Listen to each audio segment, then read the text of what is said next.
دیکھتی آنکھوں اور مسکراتے لبوں کو میرا خلوص برا سلام۔ اپنی معلومات میں اضافے کے لیے ویڈیو کو اینڈ تک دیکھیے گا اور ایک بار درود شریف ضرور پڑھ لیں، کیونکہ درود شریف گناہوں کی بخشش، درجات کی بلندی اور رحم کی ایسی اپیل ہے جو کبھی مسترد نہیں ہوتی۔ اس ویڈیو میں کائنات کے آدھے حسن کے مالک یوسف علیہ السلام کے خواب کے بارے میں بیان کیا جائے گا۔ سورہ یوسف کو قرآن مجید کا سب سے خوبصورت قصہ قرار دیا گیا ہے، یوں کہہ لیں کہ احسن القصص قرار دیا گیا ہے۔ سورہ یوسف پڑھ کر لگتا ہے کہ سگے حسد کر سکتے ہیں، بچھڑے مل جاتے ہیں، بیمار صحت یاب ہو جاتے ہیں، غم خوشیوں میں بدل جاتے ہیں اور مشکلیں آسان ہو جاتی ہیں، اور اللہ کے ایک حکم سے تقدیریں بدل جاتی ہیں۔ جب اللہ تعالیٰ نے حضرت یوسف علیہ السلام کو بادشاہی کا خواب دکھایا تو باپ کو بھی پتہ چل گیا، ایک موجودہ نبی ہے تو دوسرا مستقبل کا، مگر دونوں پر خواب کی حقیقت عیاں نہیں ہونے دی۔ خواب تو خوشی کا تھا مگر چکا غم کا چلا دیا۔ جب حضرت یوسف علیہ السلام 2 کلومیٹر کے فاصلے پر کنویں میں تھے تو باپ کو بے خبر رکھا، کیونکہ اگر یوسف علیہ السلام کی موجودگی کا پتہ ان کے والد حضرت یعقوب علیہ السلام کو چل جاتا تو وہ انہیں کنویں سے نکلوا لیتے۔ در حقیقت بادشاہی کے سفر کا آغاز اس کنویں سے لکھا جا چکا تھا۔ اگر حضرت یوسف علیہ السلام کے بھائیوں کو پتہ ہوتا کہ اس کنویں میں گرنا بادشاہ بننا ہے اور یہ یوسف کے خلاف سازش کر کے دراصل اسے بادشاہ بنانے میں استعمال ہو رہے ہیں، تو وہ ایک دوسرے سے کہتے کہ مجھے دھکا دے دو۔ انہیں یہ لگ رہا تھا کہ وہ اپنی مکاری کے تحت باپ بیٹے کو جدا کرنے میں کامیاب ہو گئے ہیں، لیکن در حقیقت انہوں نے یوسف علیہ السلام کو ان کی منزل کے راستے پر روانہ کر دیا تھا۔ یہاں پر ایک بہت ہی خوبصورت شعر مجھے یاد آ رہا ہے، گر ہوتی وفا خون کے رشتوں میں، گر ہوتی وفا خون کے رشتوں میں، تو نہ بکتا یوسف مصر کے بازاروں میں۔ حضرت یوسف علیہ السلام قافلے والوں کے ہاتھوں عزیز مصر کے گھر پہنچے تو یہاں بھی ایک آزمائش ان کی راہ تک رہی تھی۔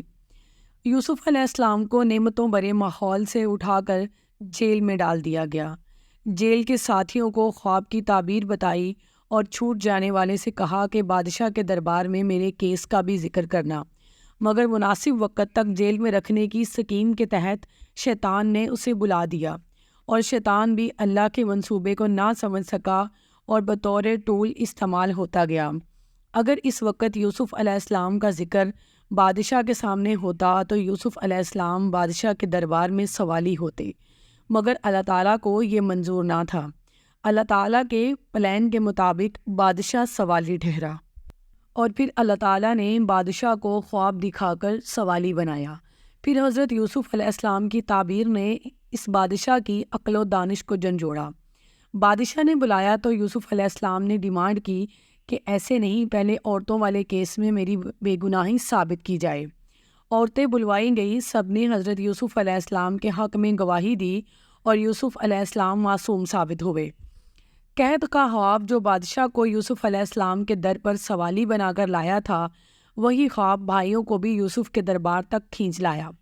اللہ تعالیٰ نے بھائیوں کو یہ دکھا دیا کہ یہی وہ بے بس اور معصوم بچہ ہے جسے تمہارے حسد نے بادشاہ بنا دیا، اور اللہ کی تدبیر اور چاہت تو سب پہ باری ہے۔ حضرت یوسف علیہ السلام نے فرمایا کہ پہلے بھی تم لوگ میرا کرتا لے کر گئے تھے جسے دیکھ کر رو رو کر میرے باپ کی بینائی چلی گئی تھی۔ الفراق اشد من الموت، جدائی موت سے زیادہ سخت ہے۔ پھر حضرت یوسف علیہ السلام نے اعلیٰ ظرفی کا مظاہرہ کرتے ہوئے اپنے بھائیوں کو معاف کر دیا اور ان سے کہا کہ اب یہ کرتا لے جاؤ اور میرے والد کی آنکھوں پر لگاؤ تو ان کی بینائی واپس آ جائے گی۔ اب یوسف علیہ السلام کا کرتا مصر سے کنان چلا ہے تو کنان کے صحرا مہک اٹھے۔ یعقوب چیخ پڑے اور اپنے اہل خانہ سے کہنے لگے کہ اگر تم مجھے سٹھایا ہوا نہ سمجھو اور یہ نہ سمجھو کہ بڑھاپے میں میری عقل ماری گئی ہے تو مجھے یوسف کی خوشبو آ رہی ہے۔ سبحان اللہ!